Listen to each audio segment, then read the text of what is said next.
Welcome to Roughing the Pundit. I'm TJ Carpenter, and alongside me today, not as always, but just for this week's show, it is Ari Temkin by himself, the one and only Ari Temkin. Ari, how are you, sir? How's life treating you down in Dallas? Not too shabby. And yeah, we feel kind of naked today. So I guess we'll just have to figure this out without our Lord and Savior, Josh Briscoe.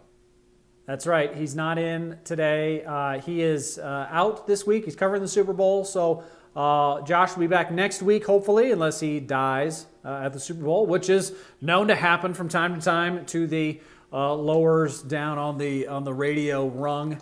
Wow, so, how morbid of you. It does. You know, they're the ones who take all the risks. You know, Death is definitely a possibility. There's no question about that.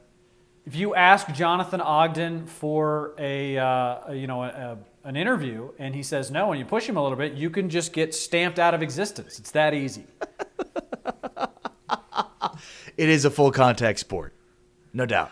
Speaking of, it's not a full contact sport, the Pro Bowl. I have never seen such outrage on the internet, Ari, as I saw yesterday for the Pro Bowl being very Pro Bowl-y. I don't know what your perception of the Pro Bowl is, but every time I've ever watched the Pro Bowl, the first time I did it was when I was a kid, and when you're a kid, you think that's awesome, because it's like fantasy sports come to life. You get to mix and match all the best teams. I always remember playing the Pro Bowl on Madden when I was a kid. Madden 64. Play the Pro Bowl. You get the best teams. They're all 100s, all of them. And that's why I love the Pro Bowl. But then, I turned 12 and started to realize that, girls were, in existence, and I like them more than the Pro Bowl. So then I stopped caring about the Pro Bowl. But we still have a lot of adults who do. And they get really upset when the Pro Bowl is silly and meaningless. Why do you think that is? Why do you think people are so upset that the Pro Bowl sucks? Why is it? Well, because even though it's silly and meaningless, people still care about it, and so therefore they're trying to figure out a way to make it more compelling. The Pro Bowl is easily the worst of any of the All-Star games, which is not an easy feat. But I mean, baseball, there's a one-on-one dynamic between the pitcher and the hitter, and then of course in basketball there's very much a one-on-one dynamic. But football is a sport that lends itself to cohesion, to unity. So, like an all-star game type setting is in and of itself completely antithetical to football. So, it's easily the worst of the all-star games, based in part because a big part of football is scheme and cohesion, and that's obviously completely divorced from a Pro Bowl setting. So, it is what it is. I don't know why people want it to be something bigger. And I feel like this year there was more attention paid to it than in any other year that I've ever seen. Traditionally, people just don't care about the Pro Bowl at all, don't watch it, and therefore don't complain about it. It seemed like this year there's a lot more complaints about it. That's no question. And, I know you're a Dallas guy. Obviously, you've got a lot of Dallas fans. Jason Witten was terrible. And it's weird because you've got two Cowboys guys who played together for a long time, 10 years of Romo and Witten together. And Romo's amazing. Everybody loves Romo. He's really good. He's on the primary broadcast on CBS. And, everybody wants him to be their coach now. He's so good. Jason Witten, on the other hand, has been awful. And I won't lie, I do think it was very fitting that an awful Pro Bowl was augmented to be even more awful by Jason Witten's call. If I were Jason Witten, I don't know if I'd want to get back in the booth next season. Well, I mean, he's got only one direction to go at this point, right? He can't be worse next year than he was this year. And by the way, even worse, not only announced the announcement of the game, but then he broke the trophy after the game to add insult to injury, as it were. He did. He absolutely did. I don't know if I've seen a broadcaster as disliked as Jason Witten has been this first season on Monday Night Football since, I don't know, Dennis Miller? Is Dennis Miller the last time we had somebody who was this disliked as a broadcaster on Monday Dennis Night Miller Football? wasn't even that bad. I guess it just didn't fit on Monday Night Football. But, yeah, man, it's been a long time since an announcer's been this widely criticized and have it be rightfully so. I'm trying to even see if there's some sort of a based on your sweatshirt, maybe like Tony Romo as Zach Morris and Jason Witten as Screech. But even then, Screech is more likable than Jason Witten is. So I don't even know where to find the comparison. I mean, it would be like Michael Jordan and Harold Miner. I guess maybe that's the best way to do it. Romo's basically the Jordan of broadcasting NFL football, and Jason Witten is the Harold Miner broadcasting football. So here's the question. What was the worst thing about the Pro Bowl? Was it the score? It was a lopsided game. Thanks a lot, Jason Garrett. Or was it the rain? Was it the no tackling? Was it the broadcast itself? What was the worst thing about the Pro Bowl in your mind? Yes. It's all of it. That's what makes it uniquely terrible, right? It's that it's all of those things that make it awful. Maybe it's on us for being uniquely terrible because we are the ones who, I guess, demand that the Pro Bowl be something that it's not. And I mean, what you just said in terms of what was the worst, like, it's the same every year. You know, again, it's just not a sport that's conducive to all-star type settings. So you're not going to get, good form tackling or big hits. It's all of the things that I think we love about football are completely devoid of the Pro Bowl. So, you know, look, I think they've tried to do different things over the years, these different skills competitions and, you know, other kinds of competitions that I think infuse some life into it. But it is what it is. It's not a great showcase. It's, you know, the accomplishment of being a Pro Bowler bigger than actually playing the game itself. But when your career is over, you'll look back and say, well, this guy was a 5-time Pro Bowler. This guy was an X-time Pro Bowler. And I think that's probably the most important component to come out of the Pro Bowl. Well, you know, I think that it's going to get a lot wackier before it gets totally just removed from our consciousness as a thing. I think they will eventually stop doing the Pro Bowl, right? Because so many people hate it. That's every single year. That is the storyline, is how much the Pro Bowl sucks.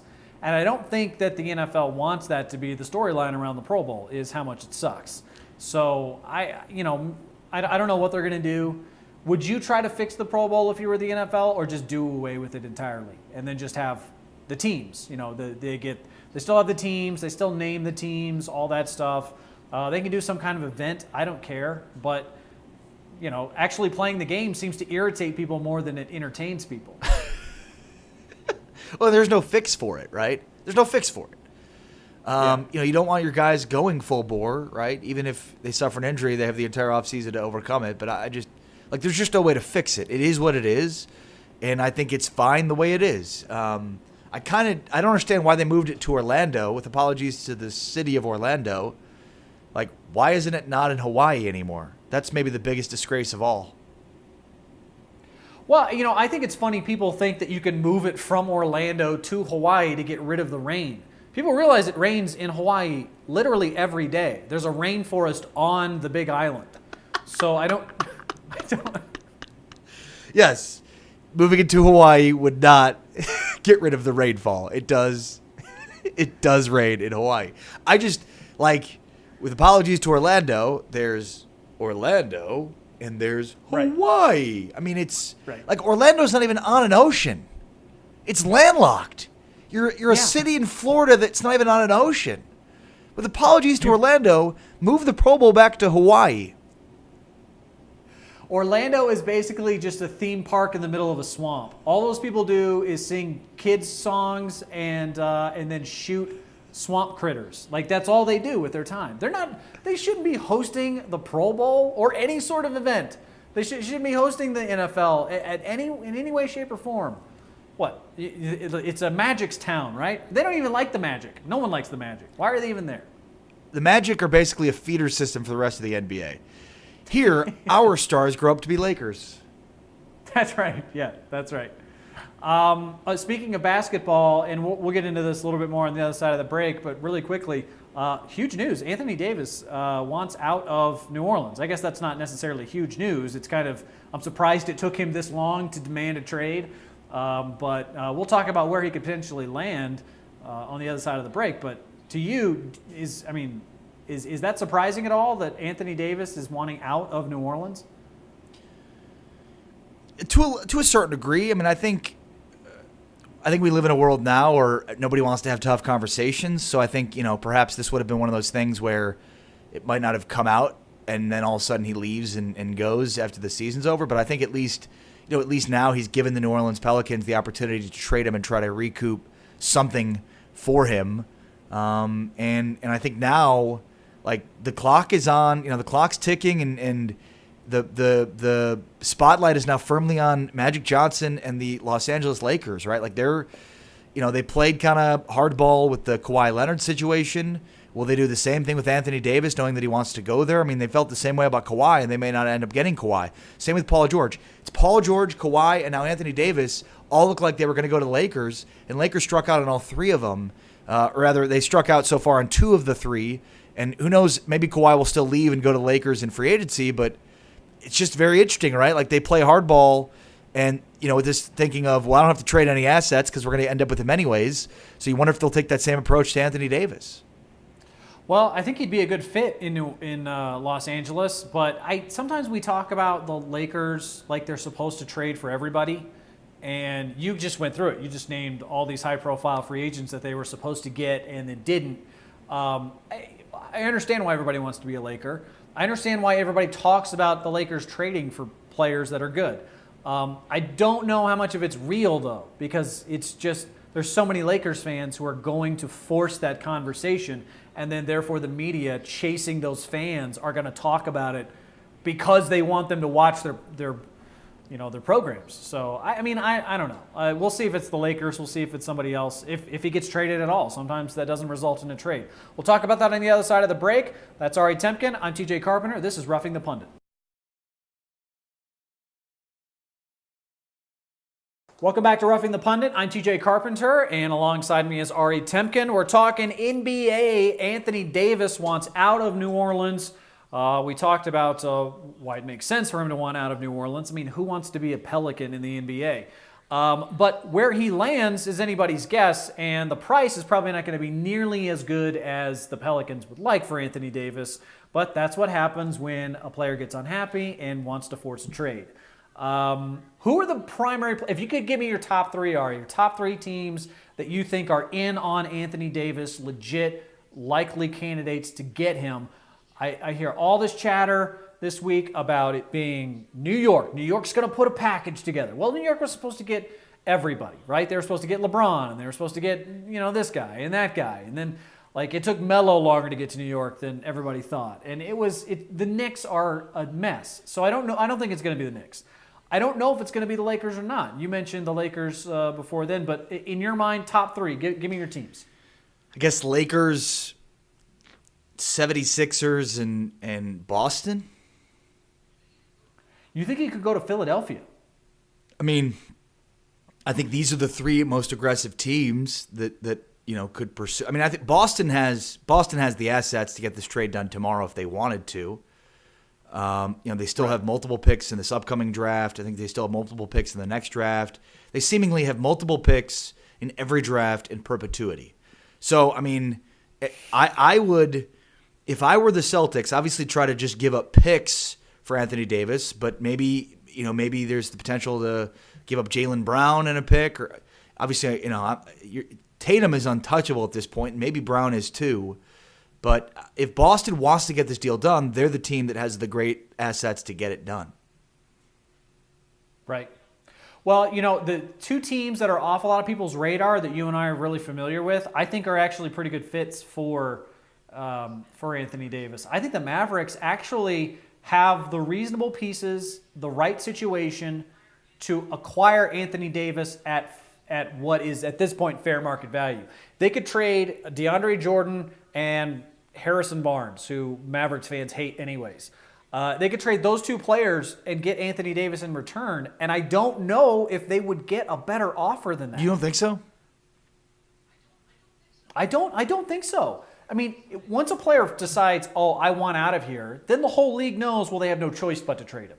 And when your hand's being forced, that brings the value of the trade that you're going to get in return way down, doesn't it? Yeah, I mean, obviously, but I also think he's going to be in demand because the market will dictate a greater, trade package, right? Like if the Mavericks were trying to acquire Anthony Davis and nobody else in the NBA was trying to, then yeah, they might be able to put together a pretty attractive package. I don't see any way in which they're competing with the Lakers or Boston or Philly. I mean, I'm assuming there will be other teams that are trying to bid for Anthony Davis, so I think that will hurt, the market for him or help the market for him, depending on which vantage point you have for the Pelicans.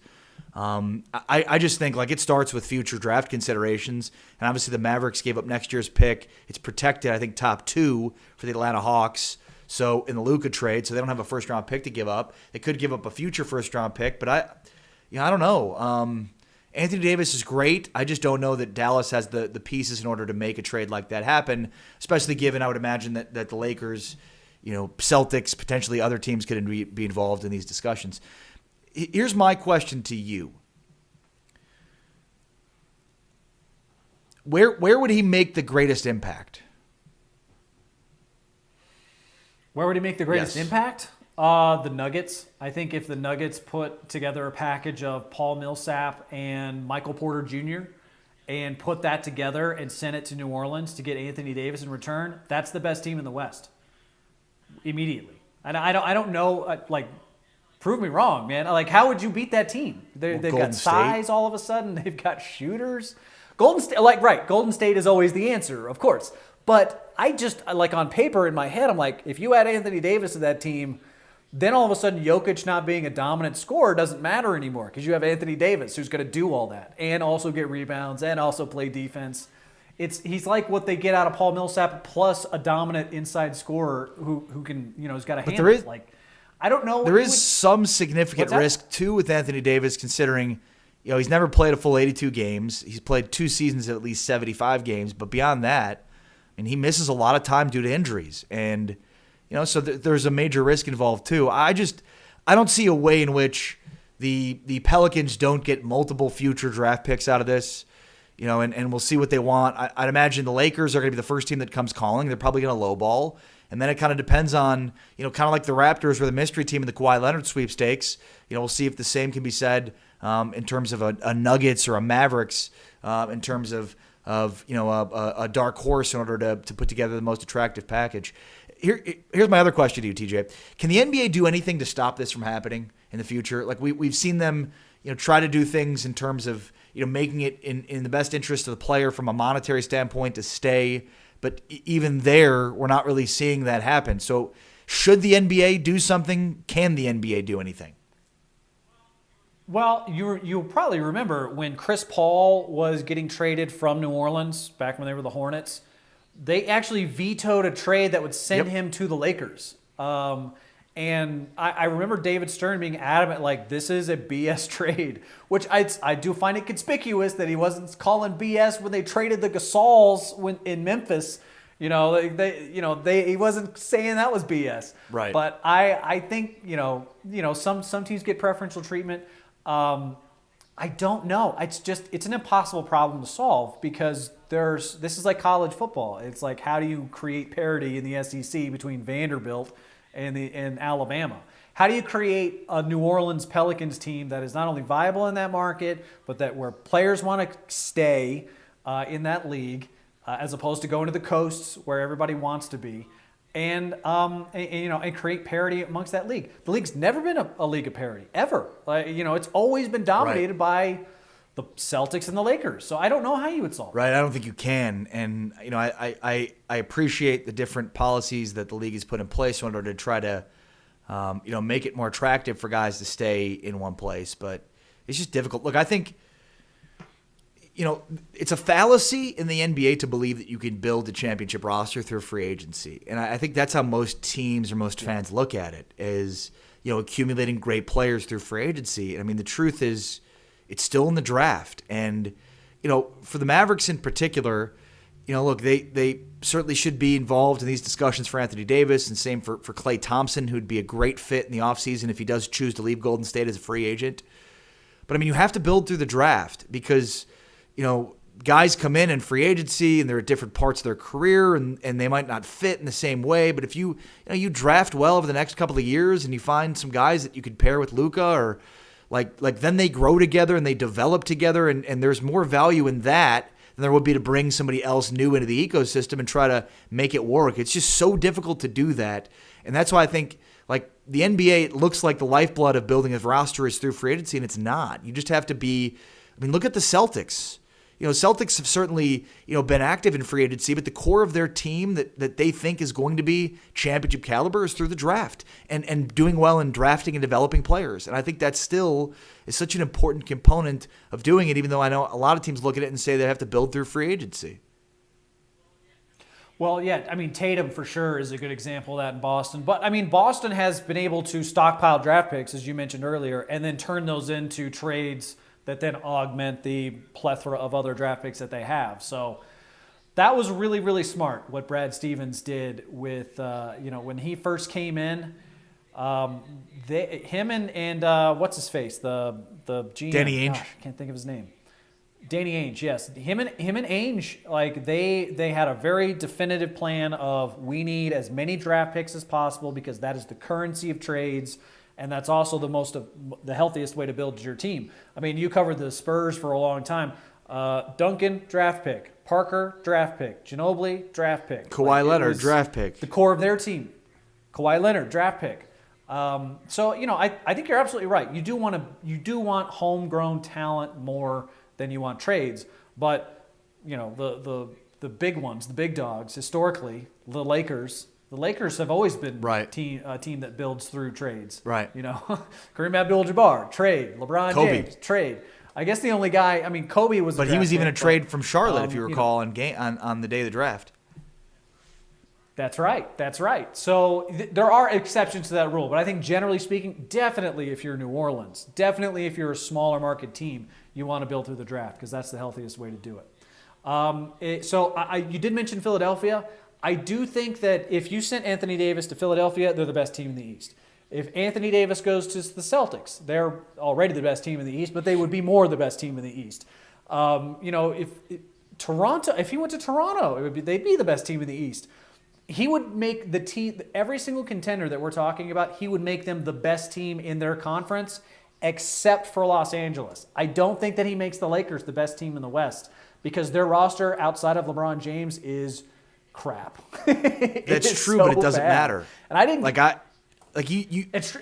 I think there's no team in the West that he could go to that would make them better than Golden State, but I think the one team that would come close is the Lakers, simply because I still think the Lakers, even as bad as they are, they're still going to be the team that Golden State's going to go up against in the Western Conference Finals because I just have that much faith in LeBron. So I think any team in the East acquires Anthony Davis and they're automatically the best team in the East. In the West, I don't think it's that simple. And I think this year, like, nobody's winning it but Golden State this year. Even if Anthony Davis goes to Toronto or Boston or Philly, maybe we talk ourselves into the series being more entertaining, but Golden State's going to win it all this year. So now it's about how do we put ourselves in position after this season in order to sort of, take over. And I think especially in terms of Golden State, like Draymond Green, his contract comes up, Klay Thompson. So are those guys going to continue to take less and be the small fish, or do they want to go somewhere else, be the big fish, and make more money? Yeah. Well, I do think you're not giving enough credit to Denver. If he went to Denver, because that roster is already really good, and I don't think that they would beat Golden State in the playoffs as is. But with Anthony Davis, like it gets very interesting very quickly between those two teams. Yeah, but there's an incremental growth that you see in the league, and I mean, Anthony Davis, as good as he is, just won his first playoff game and playoff series last year, which again, it's not necessarily about Anthony Davis, it's about the team, but it's also about incremental growth. And I think the Nuggets are a good example of this. They're a really good team with really good young talent. I think they're well coached. And certainly Anthony Davis, like that team would be dynamic with him. But I mean, you're talking about a young team that's got to take its lumps in the postseason. Nobody's immune to that. Every single team that's won championships in the NBA has had to go through a process of growing and getting better. And you lose in the first round, then you lose in the second round, and that's just how it works. It's the incremental steps. Everybody has to take them. There are no shortcuts. One final thing. We didn't mention Houston. We have not mentioned the Rockets at all in this conversation. Do you think they're even in the market to add to their roster? I know that always. So they are. You think they're always looking to improve their roster. I just don't know that, again, it kind of comes down to, like, if Boston wants to get this deal done, Boston has the assets to get it done. I think the Lakers probably do too. I mean, especially when you look at young assets and picks versus, what a Houston or a Dallas or a Nuggets could potentially offer, especially because, with the Lakers, you can get rid of some of these young assets, whereas with the Nuggets, you wouldn't want to do that because that'd be the core of your team. So, I mean, I think it kind of depends on the market, and I don't know that Houston has the assets to get it done head-to-head with a Boston or a Los Angeles, but we'll see. All right, coming up after the break, we'll talk a little bit about what the biggest storylines in the Super Bowl. This is a silly, silly week with Radio Row, as you well know, Ari, and we'll get into what ridiculous story will become the attention grabber everybody gravitates to this week. That's coming up next here on Roughing the Pundit. Welcome back to Roughing the Pundit. I'm TJ Carpenter, and alongside me today is Ari Temkin, pre- and post-game host for the Dallas Cowboys on 105.3 The Fan. You can also hear him on some of the other shows as well. Sirius XM, if you're a Big 12 fan, and I know Ari is. Ari loves the Big 12 more than anything else. He loves it more than his new, just recently born child. He loves the Big 12 that much. Who have you spent more time with, Ari, since your child has been born? Your child or Bob Bowlesby? Probably Bob. Well, they both have very soft skin, I'm sure. And very, very cute butts. Well, yes. You can't forget that. But, Bowlesby, he's got a nice backside. No, tuchus. Great tuchus. Okay, great tuchus. Let's talk about the Super Bowl. I know how much you love Radio Row. I love Radio Row. Just the Greg Cosell. No, it wasn't Greg Cosell. It was Howard Cosell, the Howard Cosell impersonator that walks around Super Bowl Radio Row every year. My absolute favorite. Okay, so what is the ridiculous storyline? I remember back in 2012, it was Velvet Horn. The human growth hormone, Velvet Horn. Ray Lewis was into it. It was a big deal. It was a big storyline. One year it was the fact that Beyonce was accused of lip syncing, and then she sang for everybody at the Super Bowl Radio Row press conference. What is the ridiculous, stupid story everybody's going to gravitate to this week that is going to lead us all the way up to Super Bowl and tide us over in what is usually a fairly uneventful week in the other sports? Well, the easy one would be some sort of cheating scandal involving the New England Patriots, considering, I don't know if you know this, but there have been a series of cheating scandals involving the New England Patriots. So maybe some sort of a... You don't say. I don't know, practice, cheating, videotaping kind of thing, although that's already been done before.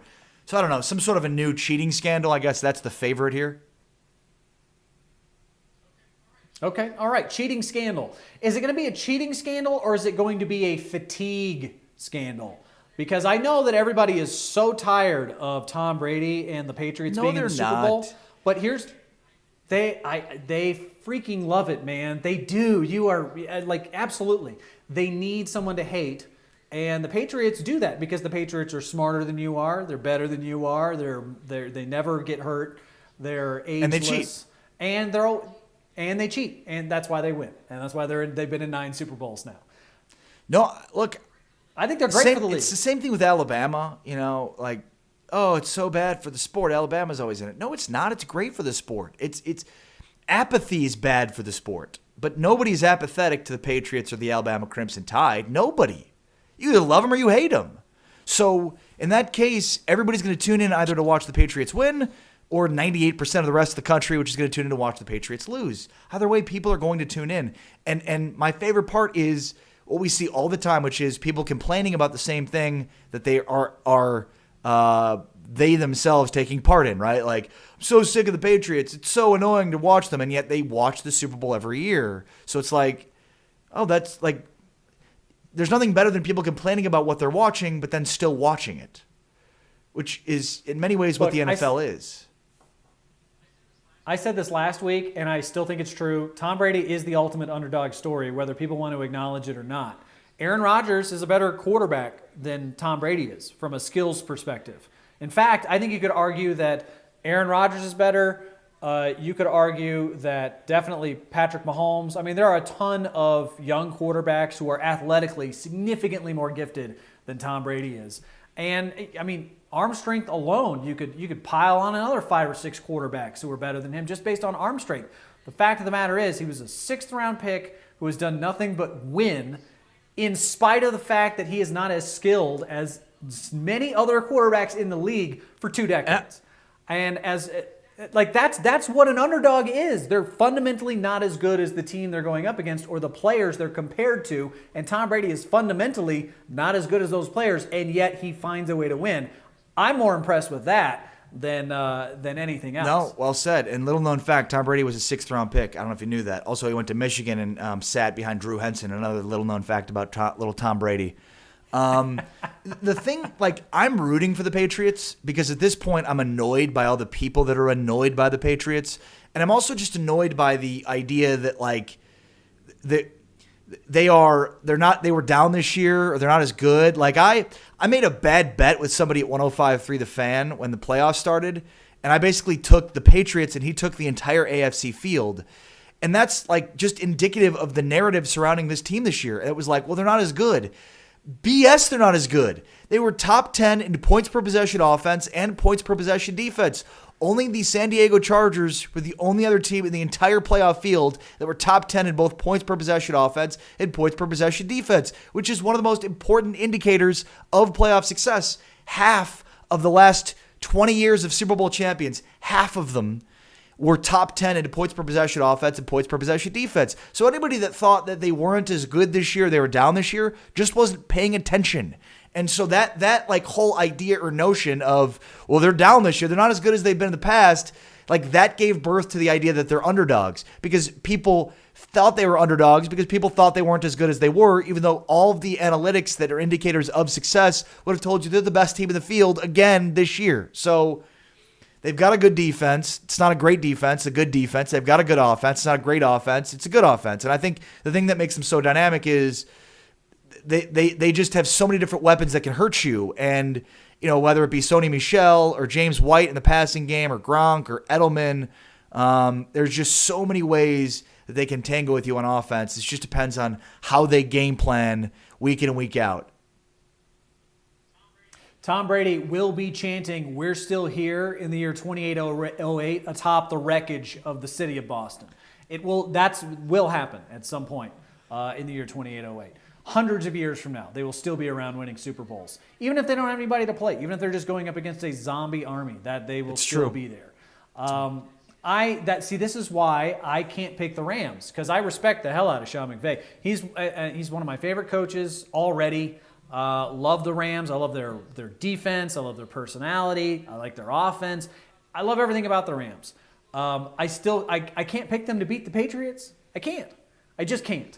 Because as smart as Sean McVay is, I know he's got a photographic memory and he's innovative and he's all this stuff. I'm going to assume, because based off of the last 20 years of my life, that Bill Belichick is going to be 3 steps ahead of him at every turn, and he's not even going to know it until it's too late. Because that's what I've been conditioned to believe. Yeah. Also, shout out to the great sports fans of Los Angeles. All these years they've waited for such a long time for a Super Bowl championship, and they're finally going to get it. Wow, it's just what an amazing accomplishment for those great fans of Los Angeles. You guys have waited a long, long time for a Super Bowl champion. Not like any of those other BS cities that haven't waited that long. Well, some of them deserve to wait a little bit longer, I think, because they're full of terrible people. Okay, all right. So, do you think there's any shot that the Rams win at all? Like they have no chance to beat the Patriots? There's a shot, absolutely. It's because there is a little bit of an Eli Manning-esque quality, I would say, to Jared Goff, isn't there? He's kind of just he's a little smart dumb. He seems like he's a bit of a buffoon. I don't mean to be mean to him in that regard, but he's got an oafishness. He's a bit aloof. That I would. Yes, he's a bit aloof. He's kind of like Eli Manning. I think that's where this game could be won by the Rams. It can't be about quarterback play, obviously. So they have to basically guess right, and you have to have McVay outcoach Belichick, which sounds like a stupid sort of thing to say, but I think you hit it, in terms of, the Patriots just do so many things you aren't expecting. So I think the Rams have to sort of guess right in terms of what the Patriots are trying to do, and then, just get enough from the other guys on offense. It just can't be about quarterback play. The one thing that Tom Brady and really no quarterback can handle on a consistent basis is interior pass rush pressure. And I would say that if any team is conditioned to present that, it would be the Los Angeles Rams with Ndamukong Suh and Aaron Donald. How much of a factor do you think either one of those guys is going to be? Well, and that's the thing, too, is you kind of look at season-long metrics in terms of, like, defense, and the Rams didn't have a very good defense this year. And I think their rush defense was the worst in the league. It just goes to show you, though, how much season-long statistics kind of pale in comparison to, a small sample like the playoffs. And if you have the right coach, a guy like Wade Phillips, who can make the right adjustments, put together the right game plans, you can take a defense that has got the right names. And look, the Rams were supposed to have a really good defense this year because they added Sue to a mix that already included Donald and Brockers, and they added Talib, and they added Peters. So, they were supposed to be a much better defense than they ended up being.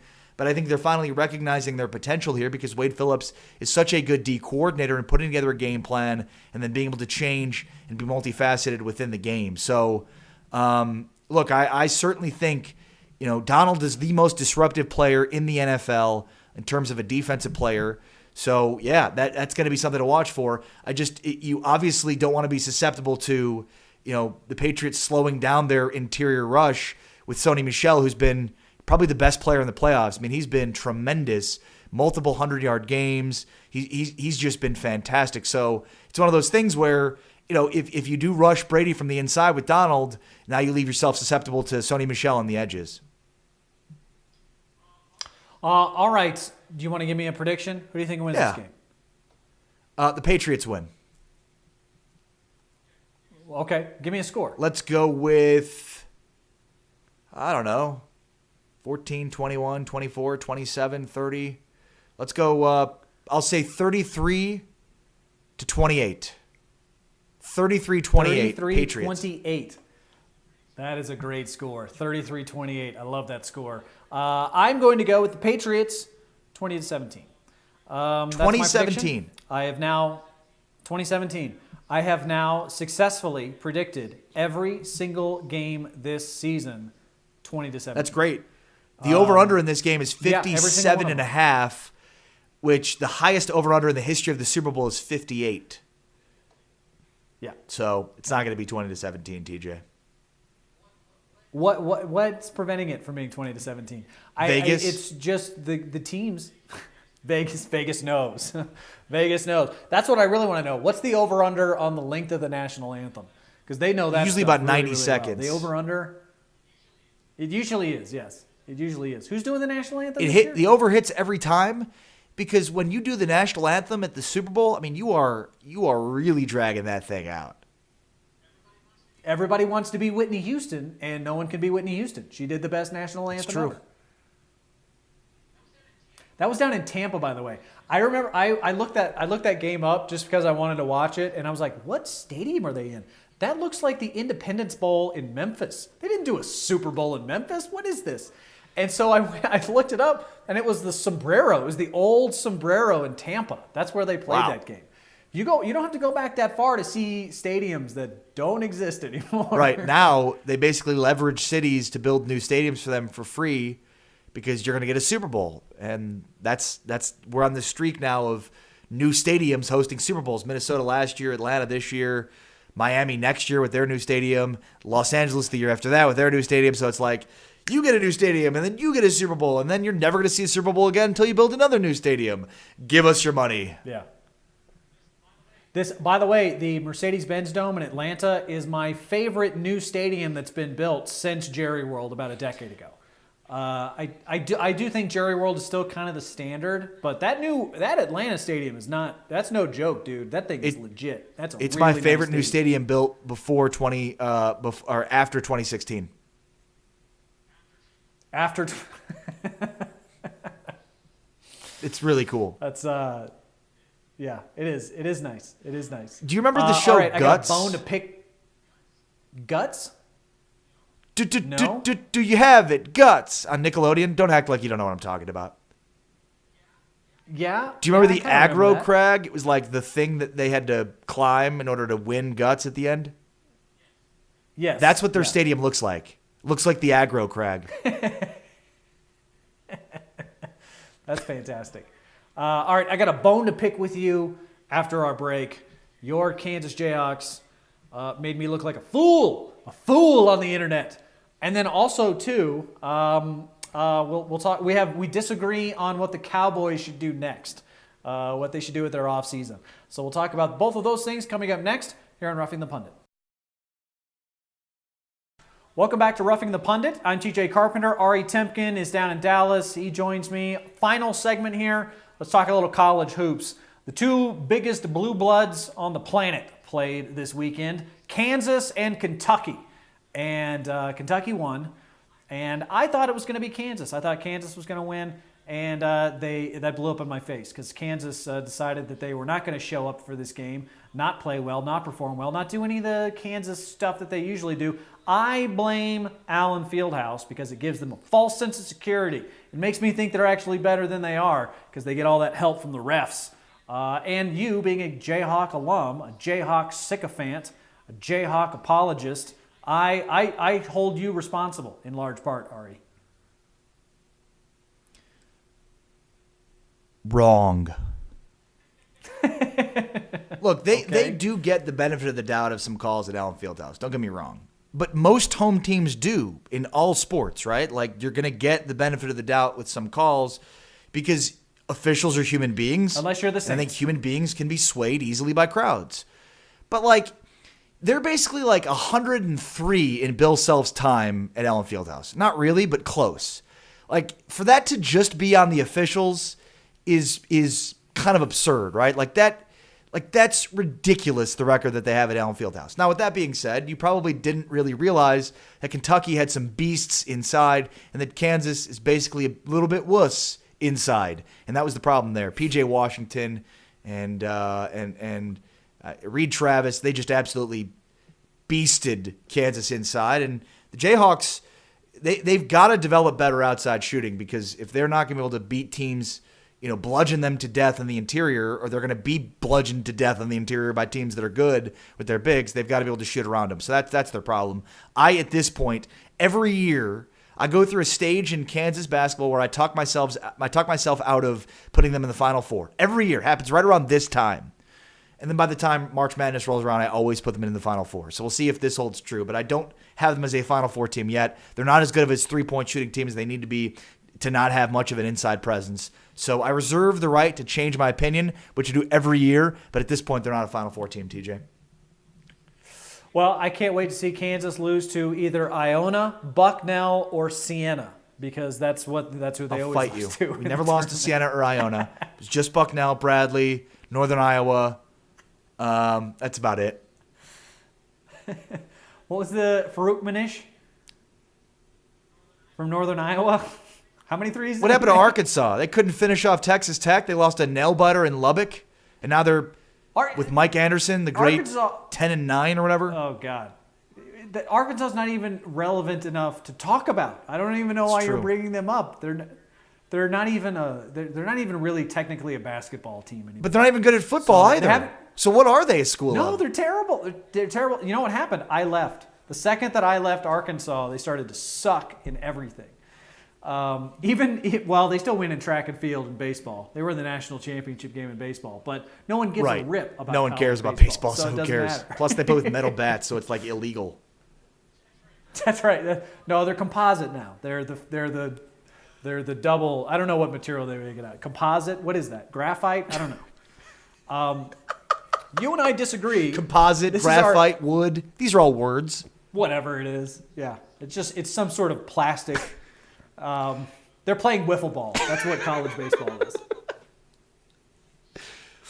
Okay, you and I disagree on the Dallas Cowboys and what they should do this offseason. I think they should go all defense. Because they're really close to being a great defense. And they would be, at least in my mind, the best candidate to be the only elite defense in the NFL next season with just a couple of key draft picks and maybe a couple of minor depth building in the offseason. You want the Cowboys to go offense in the offseason. Explain yourself.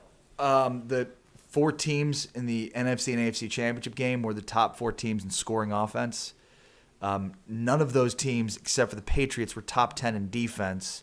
So I think it's pretty simple. It's an offensive league. I think great offenses are beating great defenses, and that's why. Now, look, with that being said, yeah, I think they should go out and spend some money on Earl Thomas. So it's not as if I'm saying don't improve your defense. I certainly think like there are pieces that like Earl Thomas to me makes sense because he's a ball hawk, a turnover machine. So he's the type of guy that I would invest in. But I think they do need to make the majority of their investments on the offensive side.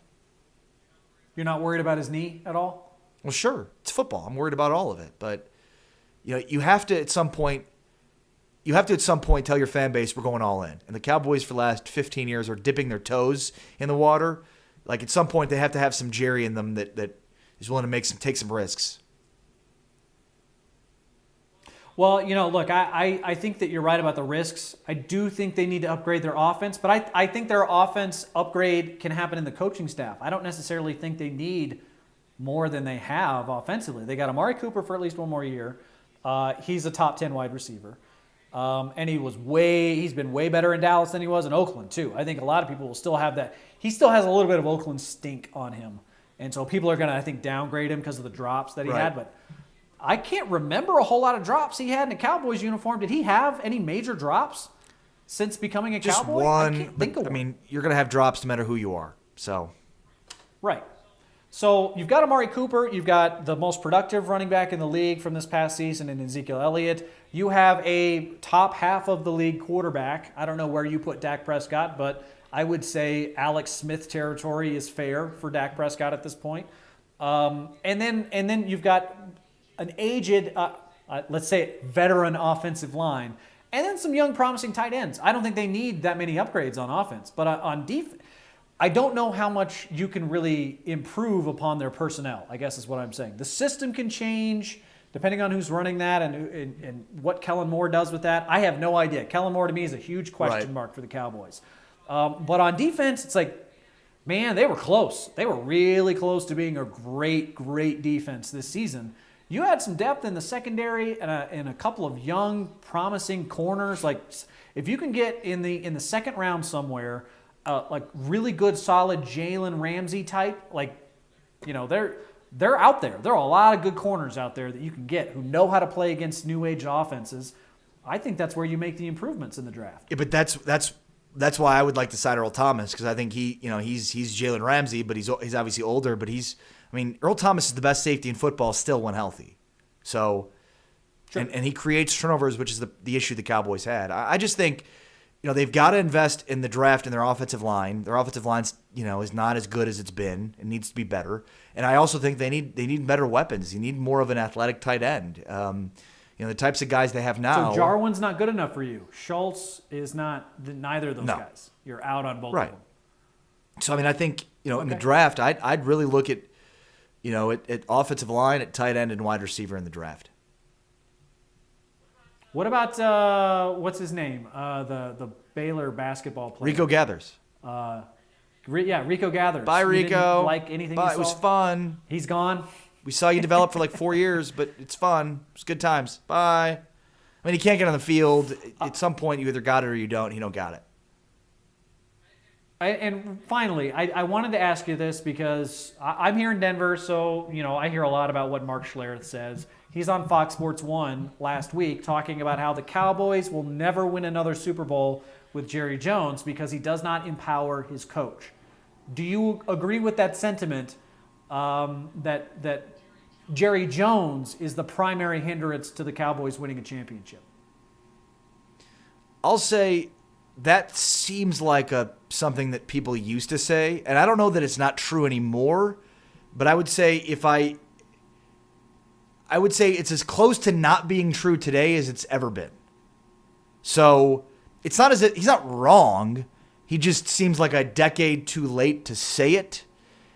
But I don't think that Jerry is this autonomous leader as he once was. I think much of the decision-making for this organization comes from Stephen Jones, comes from Will McClay. I think they very much are decision-making as a collective, and there are a lot of examples of that. So, I think there is probably some legitimacy to Schillerith's sentiment.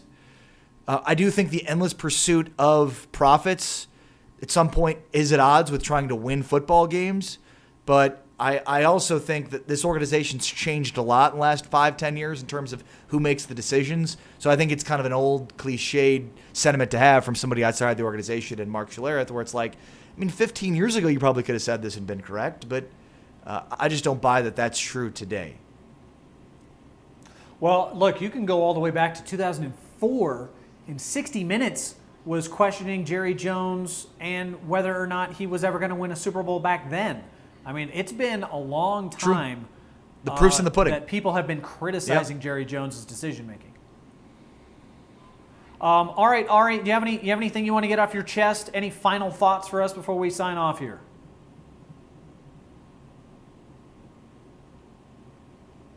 No. No parting wisdom from Ari Temkin.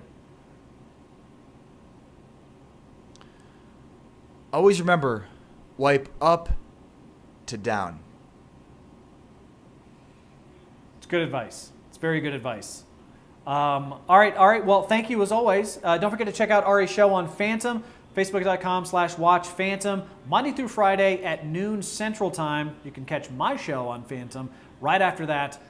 Same bat time, same bat channel. All right, guys. As always, thank you so much for watching. This has been Roughing the Pundit. For Ari Temkin, I'm TJ Carpenter. Later, y'all.